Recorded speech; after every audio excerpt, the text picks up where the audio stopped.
This episode is brought to you by Pepsi Wild Cherry. Pepsi Wild Cherry is bursting with delicious cherry flavor and a sweet, crisp taste that gives you more to go wild for.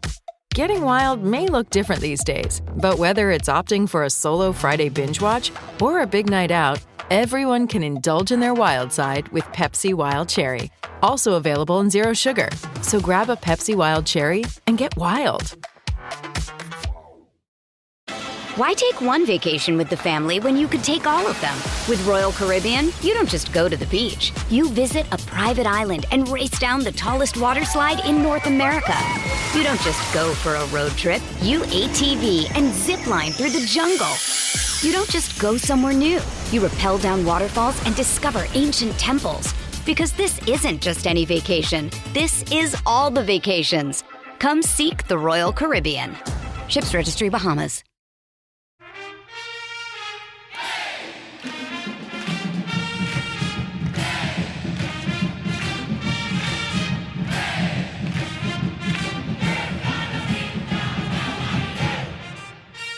Hello there, Duke fans. Welcome to episode 535 of the Duke Basketball Roundup. I'm Jason Evans, here on a Sunday morning for your listening pleasure, although obviously it may not be Sunday morning when you listen to this, but that's what time it is to me right now. I am joined by Donald Wine. Donald, how you feeling this bright, early Sunday morning? Feeling great.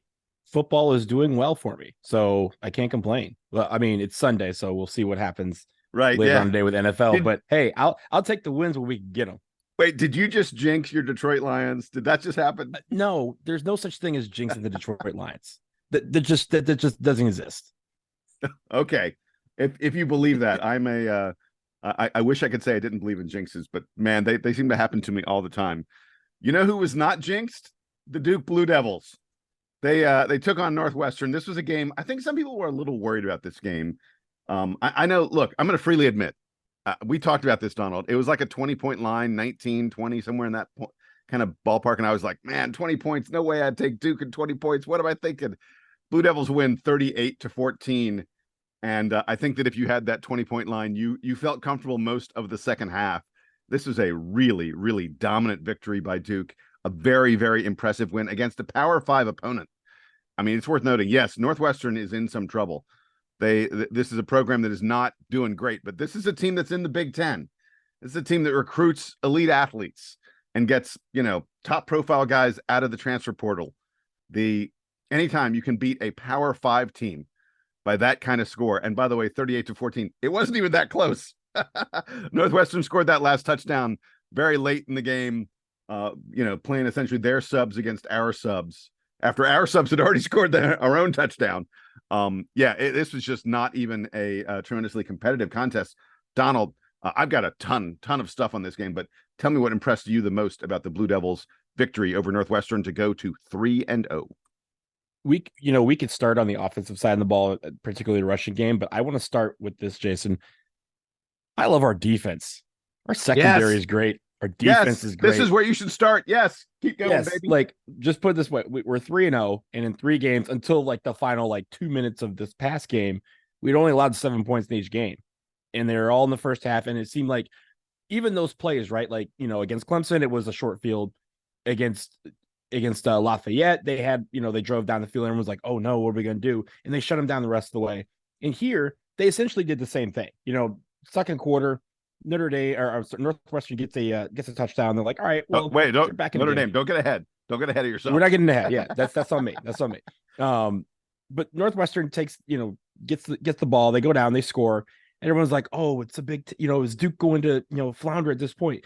And Jason, in previous years before Mike Elko, and I mean, even during some of the years of Coach Cutcliffe, which we loved, there are times where we'd see this Duke team and we go, oh man, it's 17-7.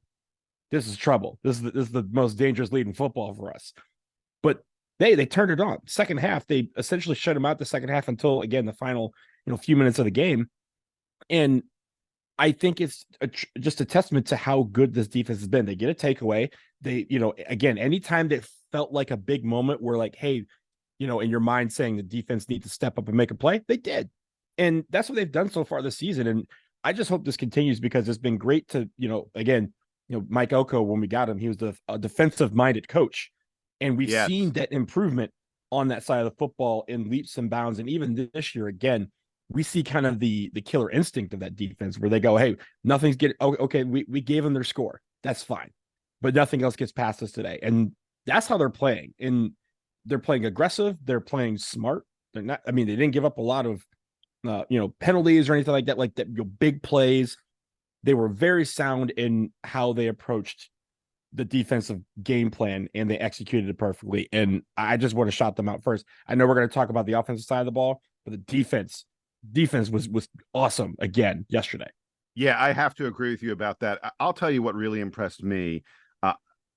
Northwestern had just 105 yards of offense in the first half, and most of that came on that one drive where things seemed to click for them. But other than that, it was like Duke had an absolute stranglehold on them. And look, I don't want to say that our defense is elite up there with like the University of Georgia. UGA has probably, for several years had the best defense in the land. They have men playing in a boys game. So yeah, and UGA's whole defense is going to play on Sundays. But I don't know that Duke is quite at that level, but it feels to me like they are in the next group right behind those, maybe top 3, top 5 defenses in the country. Our defensive line, especially, I think does a great job of not allowing teams any room to run the ball. Here's a great sequence that I noted. So we were up 24-7 in the second half, and Northwestern had one of their best offensive plays of the game. They had their running back. He found a lane. He got into the secondary, slipped a couple tackles. He went for about 30 yards.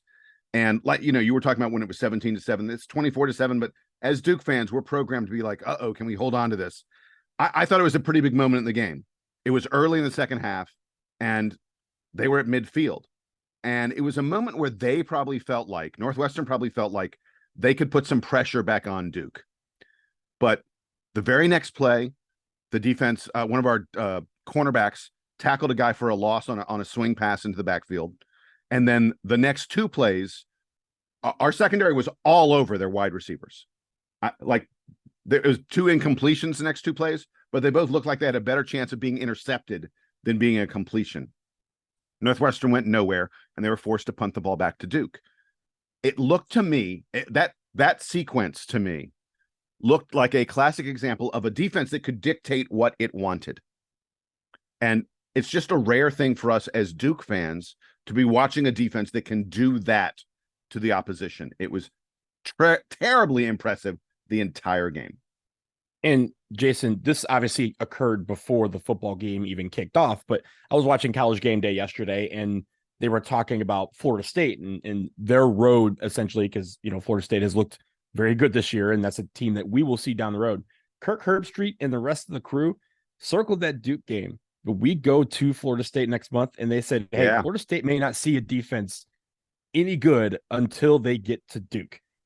I don't know if I've ever heard those words on College Game Day, but I love hearing that on College Game Day. We're going to talk a little bit about some of what this particular win could mean down the line as stretch.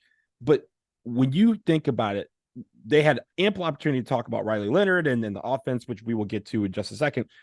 But they stopped to say, hey, Florida State may not see a defense as good as Duke this year, until they get to Duke. That's a really big praise coming from, guys who are talking about the best of the best in college football, and they're mentioning Duke alongside them.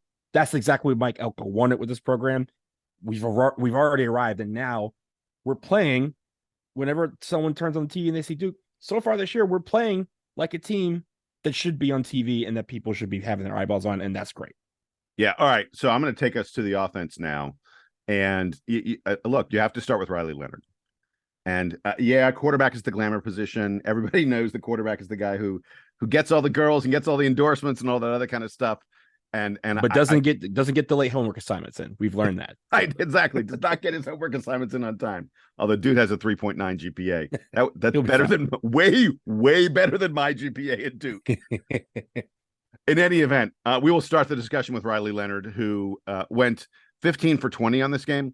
And I noticed at least 2 or 3 of those incompletions were passes where he threw the ball away to avoid a sack. He was running around a little bit in the backfield, No one got open, so he just tossed the ball away. But it shows how remarkably accurate he is. I think early in the game, there was one pass where I saw him overthrow a guy on a sideline route. It was a long pass, and he overthrew the sideline receiver. But other than that, I think every single pass he threw went where he intended it. I mean, man, by the way, how about that third down lob pass he threw to Jalen Calhoun? Oh, yeah. That was outrageous. And what a catch. Great catch by Jalen Calhoun. But Riley Leonard, to me, just keeps on showing that the hype that he is a future NFL passer is accurate, because he is so accurate. He is always calm. He knows exactly where the pressure is going to come in the pocket. He knows where to find those receivers when he gets on the move, and when he runs. Oh man, I don't think I've ever seen a quarterback, Donald, who turns plays that look like they're dead to right. Looks like he's sacked. Looks like he's taken down behind the line. He turns those plays routinely into 5, 10, 20, 30-yard gains. It's You talk about that play at the end of the second quarter, or in the second quarter, where he it looked like, I think he avoided 3 guys on the sack and then shimmied his way to like a 27-yard gain or something like that, just literally turning nothing into everything. That's great. And Jason, it leads me, I know I kind of stole your thunder, but it leads me to the fact that this game, we've talked about Riley Leonard in the air through the season. We've talked about our wide receivers. Shout out the run game. 5 touchdowns, 268 yards rushing. Riley Leonard leads all rushers with 97. Like, wait, that's hey, cool. You went too fast past those numbers. Uh-huh. Give them to the people again. Give those 200 outrageous ground numbers to the people. 268 yards on the ground Ugh. and 5 touchdowns on the ground. Riley Leonard had 2. Jordan Waters had 2. Jordan Waters, I thought, set the tone very early with his run game. And then the great thing is, when you have a running back that's good enough that everyone has to figure out to stop him, that opens up holes for everyone else. And again, like you said, there was times where Riley Leonard was trying to throw the ball and he tried to avoid a sack, and he had to make something out of nothing. And he did that on the ground. And it's great to have, when you have Riley Leonard, we had Daniel Jones in the past who was able to do that. Riley Leonard has been excelling at being able to get out of the pocket and scramble and get some yardage and keep the ball moving downfield, because that's what the offense is supposed to do. And he's been doing that great. But the fact is, our running back stepped up in a huge way on Saturday. And I want to give them a special credit, because, hey, to be able to do 268 yards on the ground and 5 touchdowns and make it where this game felt at least at ease for most of the second half because of the way they were so efficient on the ground, you got to give them credit for that. The thing that impressed me about the running game, and I talked about Riley Leonard, slipping all those tackles in the backfield and then going for positive yards. That was sort of indicative of what we saw from the entire Duke team in this game, where Northwestern players would hit them, maybe get an arm around a Duke player, but the Duke player would slip out of that tackle and get yards after contact. I wish I had the stat. I'm sure there's some next gen statistic about yards after contact, but for Duke, it was a big, big, big number in this game. And part of all that is how well coached this team is in terms of the blocking schemes, because there were numerous plays where once the Duke running back or wide receiver, for that matter, would slip that first tackle, they would make those extra yards because everybody on the team is blocking the whole time. And I saw plays where wide receivers, running backs, offensive linemen were getting way downfield, making extra blocks, freeing up guys. If you're the Northwestern backfield, the safeties and cornerbacks, I can't even count how many times you were like trying to get to a guy who'd gotten free, and suddenly there was a lineman who was 10 yards downfield, like taking your ass out. I loved it. We were getting blocks from players that you wouldn't expect to be there. And there was just never a moment where you saw a Duke player give up on a play and just watch it.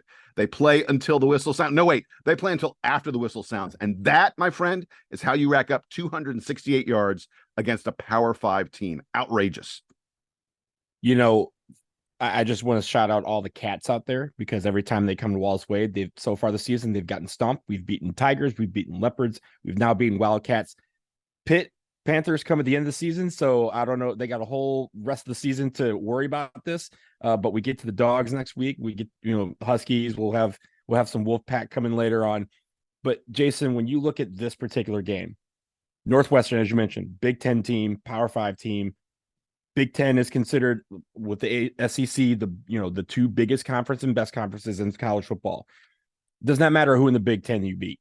It really doesn't. If you beat a Big Ten team, you want them to do well now. Like we want Northwestern if they want to run the table in the Big Ten, that's great for us because at the end of the year, when they look at these bowl placements, they're going to look and say, hey, this Duke team beat Clemson. They beat another Power Five team in Northwestern. It does not matter. The fact that it's from the Big Ten actually makes it better. Even if Northwestern doesn't win a game the rest of the season, you can go, hey, they beat Northwestern. They may be good, but they're in the Big Ten. And that's going to help when you look at how they played against these teams, how they won against these teams. And then when you're looking at bowl placement, they're going to say, well, this Duke team is way more exciting because we saw how they've been playing and they play, defense and all this stuff. And we want to see a matchup with them against a really good team because we know they can handle it. And this is where, years ago where Jason, we're like, and I think we still kind of as a fan base have this where we kind of go, we're still grateful to go to a bowl. Yeah. Right? We still have that. We're still grateful to go to a bowl. It does not matter what bowl it is. We went to the military bowl last year and everybody we had a great time. It was awesome. But now we start thinking about, hey, if we can continue on this path, if we can, again, keep playing the teams in front of us. Next week we go on the road to UConn. It'll be our first road game, and UConn is a decent opponent that we can definitely. No, beat. they're not. We'll do a preview.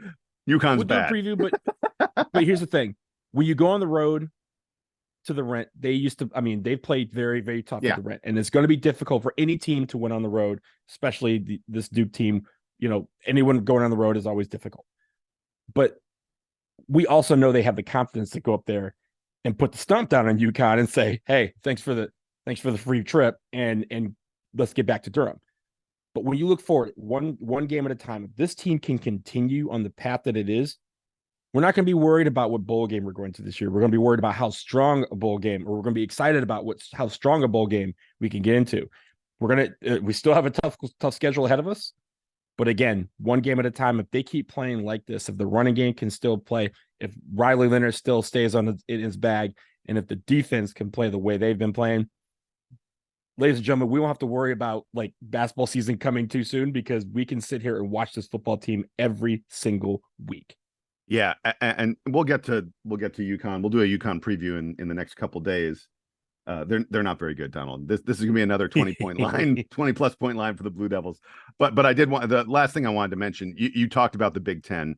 We've mentioned several times. This is Duke playing a Power 5 team, and the Big Ten is a big time conference. Did you notice what the ACC and Big Ten had like this little mini challenge yesterday? There were 6 games this weekend between ACC and Big Ten teams. ACC teams win 4 out of 6 of those games. So a hat tip to everybody in the ACC who took care of business for us.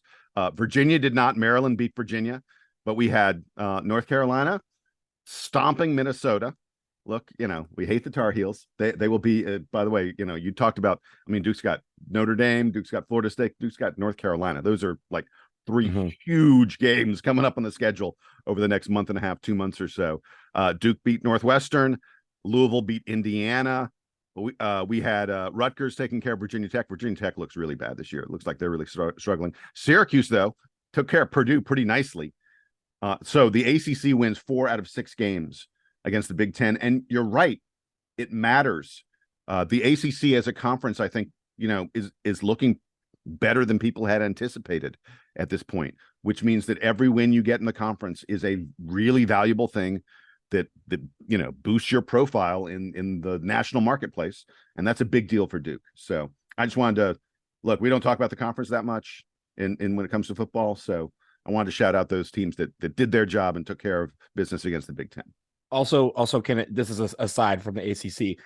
Can we stop having ACC teams schedule Old Dominion, because Old Dominion gives everybody a run for their money? And Wake Forest was down for most of the game against Wake Forest. They eventually came back and won by 3. I know that was a real game, man. I was watching that. Stop doing that. Like every time you guys go to Old Dominion, something bad happens. Don't do it anymore. Keep the ACC intact. To do that, stay away from Old Dominion.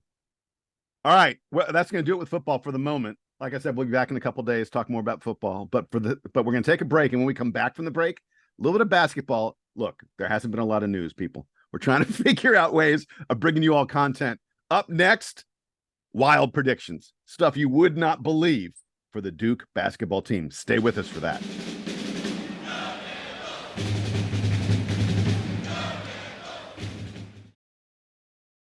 Why take one vacation with the family when you could take all of them? With Royal Caribbean, you don't just go to the beach. You visit a private island and race down the tallest water slide in North America. You don't just go for a road trip. You ATV and zip line through the jungle. You don't just go somewhere new. You rappel down waterfalls and discover ancient temples. Because this isn't just any vacation. This is all the vacations. Come seek the Royal Caribbean. Ships Registry, Bahamas.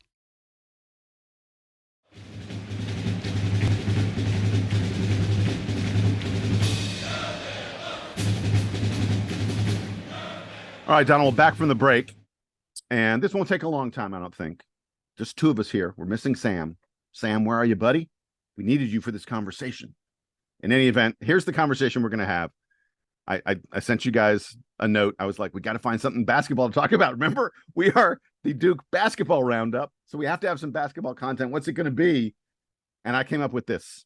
Here's my idea, ladies and gentlemen. And I would love to get emails. dbrpodcast@gmail.com. I want emails from all of you about this. The topic is this.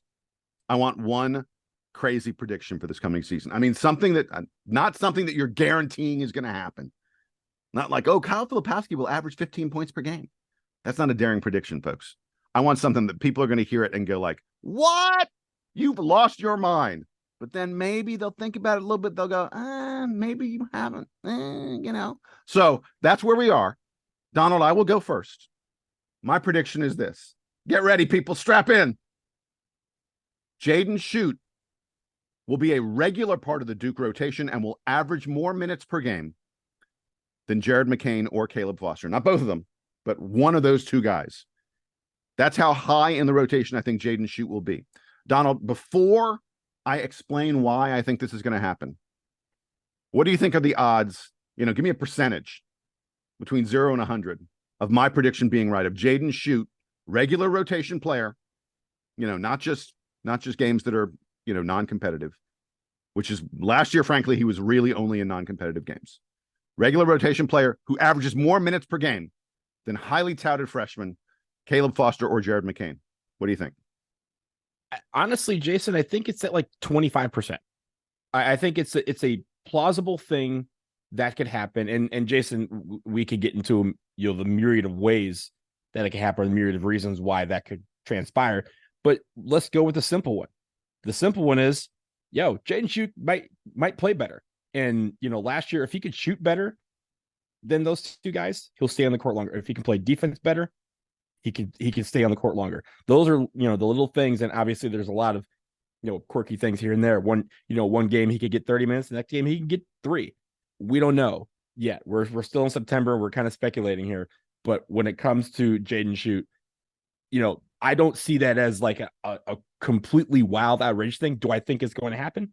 Probably not, but it's still possible. I think that the air of plausibility is what you're going for, Jason.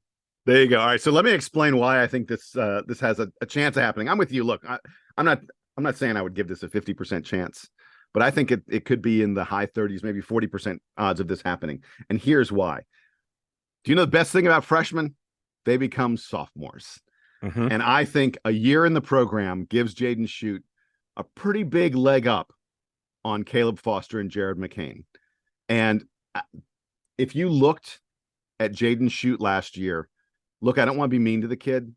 Look at pictures of him. He was kind of doughy, you know. He wasn't. And hey, you know, I should not be casting stones. I'm not the guy in the best shape. I do not have a defined chest. But I looked at Jaden Schutt last year, and it was pretty clear that he hadn't been someone who'd been super heavy in the weight room throughout his high school career. And you look at him now in the videos that we've seen from this summer, he looks cut. He looks defined. There's a definite difference. A year of diet and weight training from the professional staff of the Duke Blue Devils has made a difference in the physical condition of Jaden Schutt. And I'll tell you another thing. I think his adjustment to college basketball, I think one of the reasons we didn't see him play much last year is he was really stepping up in quality. Like a lot of these guys, when they come to Duke as freshmen, they come off of playing on, a very elite AAU team, playing on like the EYBL circuit, which is where almost all the best players play. Jaden Schutt, just, by happenstance of what AAU team he played on, he played for an Under Armour team as opposed to a Nike team or an Adidas team. Not dissing Under Armour, but it's not the same level as playing EYBL or the elite Nike level. He also played for a high school. His high school was Yorkville Christian in Illinois. This is a small private school. You want to know what small means, Donald? These dudes had 80 kids in the high school. That's not 80 kids in the class, 80 kids in the entire high school. That's a small program. And they played most of their basketball games against other small private schools in Illinois. So I'm just going to say that the competition that Jaden Schutt played against may not have been quite the level of guys who play, quad A basketball in Metro Atlanta or Washington D.C. Wasn't PVI. Right. Exactly. So I think Jaden Schutt faced a real learning curve last year at Duke. But the fact that we have seen a cut, a sculpted player in videos that we've seen of practice this year, the fact that we've seen him be very involved, he has been the star of some of these videos, just says to me that this is a kid who recognized all the stuff he needed to work on and started putting in that work in a big way in the off season. And look, I believe that Caleb Foster and Jared McCain are both going to be outstanding players. But I have a feeling shooting really matters. And then the last reason I think Jaden Schutt has a shot at getting maybe more minutes than these guys is I think maybe just physically he's a little more able to perhaps swing over from like the guard position to a full wing, to sort of that small forward kind of spot. And if you look at Duke's roster, there are not a lot of guys with an F next to their name. A lot of G's, a lot of C's, not a lot of F's. There's Mark Mitchell. And when Mark Mitchell doesn't play, I mean, it's a TJ Power. Frankly, I think TJ Power has been sort of kind of disappointing so far in terms of what we've seen from videos and the such. And I won't be surprised if he sort of struggles to get in the rotation. Someone's got to play a little bit of that small forward wing position. And I think maybe Jaden Schutt is a little more prepared for it physically than perhaps Caleb Foster. Certainly, I think Jared McCain is more of strictly a backcourt kind of guy. So that's why I'm projecting that Jaden Schutt has a decent chance to play heavy minutes this season, more than most people expect. I mean, that's interesting. And I like the fact that you've highlighted the fact that, yes, he did have a learning curve of sorts last year. And that's probably why he didn't get on the court as much. But also, again, he has a year of experience under his belt. He has a year of college basketball experience under his belt. He has a year of Duke college basketball experience under his belt. Very few people can say that. And he has come back to learn more. And I think he's in that kind of weird transition because these sophomores are kind of in a place that a lot of sophomores aren't, in that they have to be the veterans of the team and still have to learn from people above them. Like you still have Jeremy Roach, right? That's still there. You have still Ryan Young, who's there to kind of guide along the younger players, but these guys still are the bulk of the veterans that we kind of have on this team, at least the ones that play. So he's in a weird spot, but it seems like so far this summer, he's been thriving in that position and being able to, affect his, wisdom and also affect what he's learned on these freshmen and get them all up to speed. A great Jaden Schutt means a great Duke basketball team, because if Jaden Schutt is playing, 15, 20 minutes or whatever that number is going to be, and he's excelling that's just something where you feel like the opponents are just like, damn. Now we started with the starters, and now we got this Jaden Schutt kid coming and draining threes in our face. Now we got Jared McCain and Caleb Foster coming and draining threes in our face. When does it stop? When does the barrage end? Like that's hope. That's the hope for this season. And I hope you're right, Jason, because it means, again, a good Jaden Schutt team means a good Duke basketball team. Amen, brother. All right, it is your turn. I want to hear your wild, crazy prediction. Give it to me, baby. All right. So my wild and crazy prediction is that the ACC will get more teams in the NCAA tournament than the Big Ten, the SEC, and the Big 12. They will get 8 teams. Really? We'll get 8 teams. And don't ask what 8 teams are going to be. Duke's one of them. I don't care about the other 7, but I think that but here's the thing, Jason. I think part of it is this. I think the ACC is poised to have a really, really, really good non-conference slate. Last year, we had a terrible non-conference slate. We had some teams losing some games they should not have lost. And that helped, bring the level of the ACC down, at least in the eyes of the people who select the NCAA tournament. But we have some guys that are in some big tournaments this year. We have some big non-conference games this year. We have some, the ACC, SEC challenges starting up this year. We go to Arkansas. We have a lot of big time matchups in that. And I think that is where the ACC shows the rest of the nation, like, yo, this whole thing about Big 10 versus SEC versus Big 12. Yo, the ACC should be right up there with you. Big East, like the ACC is going to be right there with them. I think there's going to be some upsets in the form of the ACC knocking off some Big 10 teams or Big 12 teams in their non-conference slate. I don't know why. I just have this feeling. I think the ACC is going to get their 8 in, and I think they're going to be one ahead of those other Power 5 conferences and the Big East, who doesn't have as many teams, but always usually gets, they're like the old ACC, you usually get 60-70% of their whole conference in. I think that's coming. I think the ACC is going to come and show that last year is in the past, and this year we have some new solid teams and people need to look out for it. Look, I'd love to see it because I always believe that a strong ACC helps Duke to be a stronger team in the NCAA tournament. And eight is very possible. I don't know that 8 is going to be enough to get you ahead of the Big 12 and the Big 10. Those are the two. The Big 12 and the Big 10 are the ones that have been really dominating the tournament in recent years. But that's a bold. I like it. That's what I asked for. It's aggressive, man. Because last year the ACC was just embarrassingly bad at times.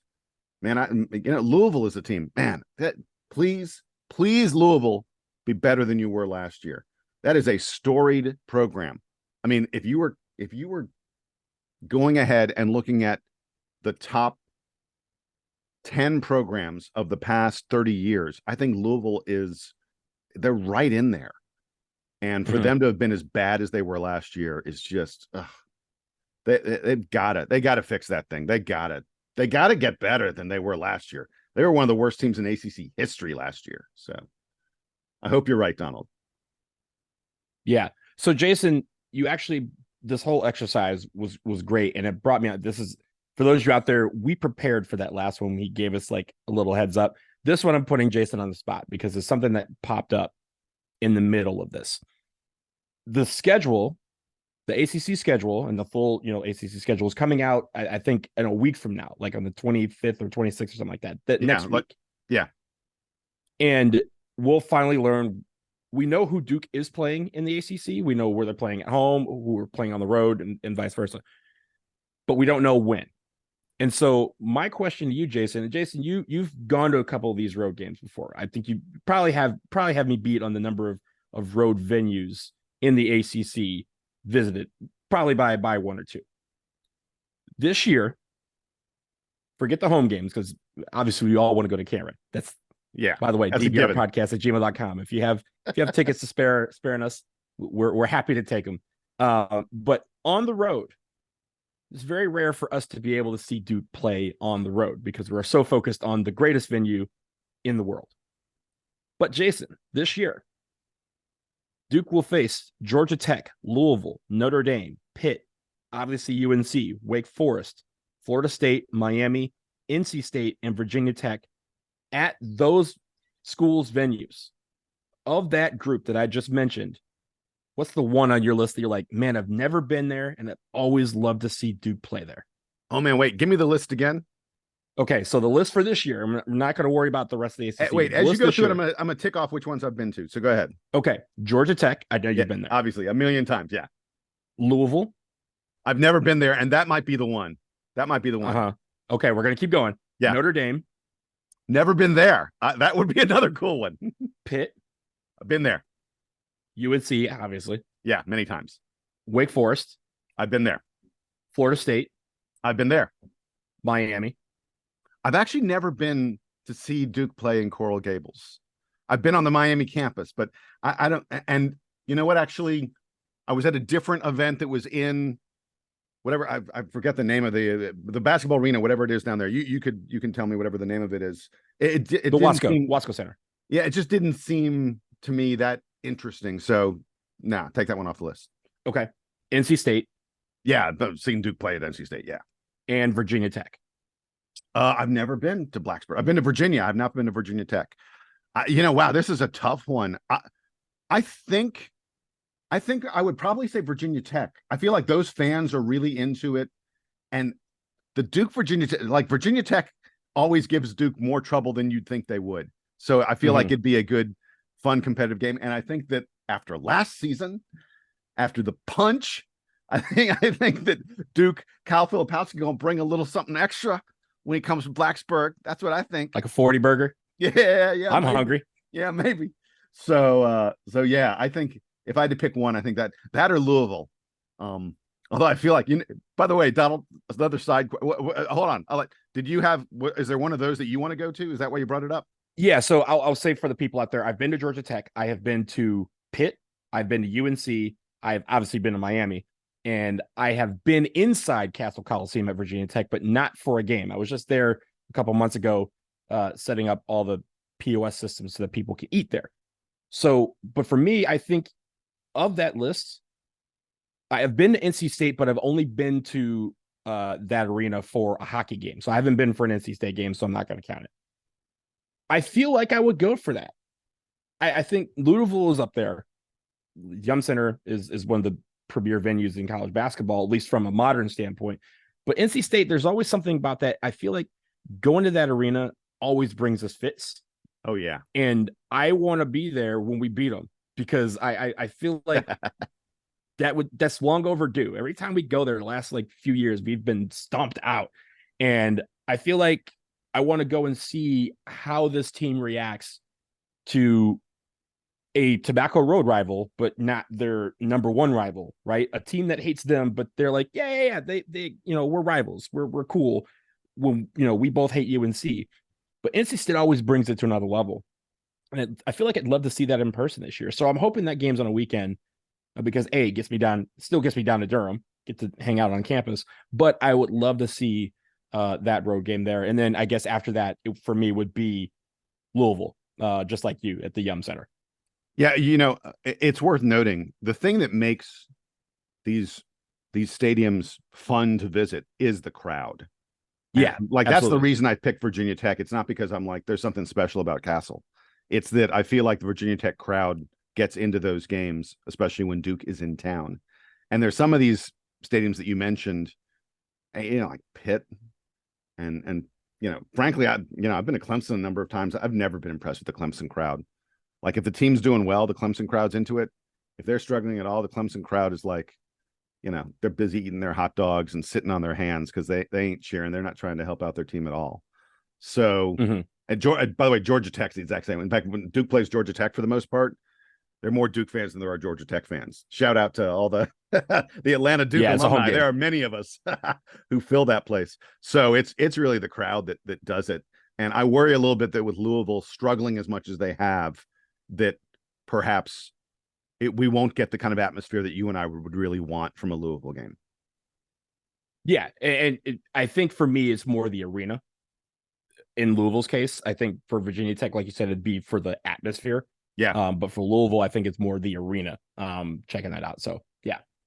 All right. Well, that was a fun one. Good one, man. All right. Like we said at the start of this silly exercise, we want all of you to reach out to us. We've got that email address. You know it by now. dbrpodcast@gmail.com. Send us a note. Send us your crazy wild prediction. If we get some good wild predictions, look, we're desperate for basketball content right now, people. Maybe we will put you on the DBR podcast to tell us your wild prediction for the upcoming season. And hey, if you want to talk to us about what arena you think would be a really cool one to visit, we're open to hearing any of those comments. Reach out to us. Until next time, he's Donald. I'm Jason. Sam's not here. Sam, we need you, buddy. But the Duke Band is joining us now. Here's the Duke Band live in person to play us out and take us home. All right, they're not really live, but here they are. Duke Band, take us home.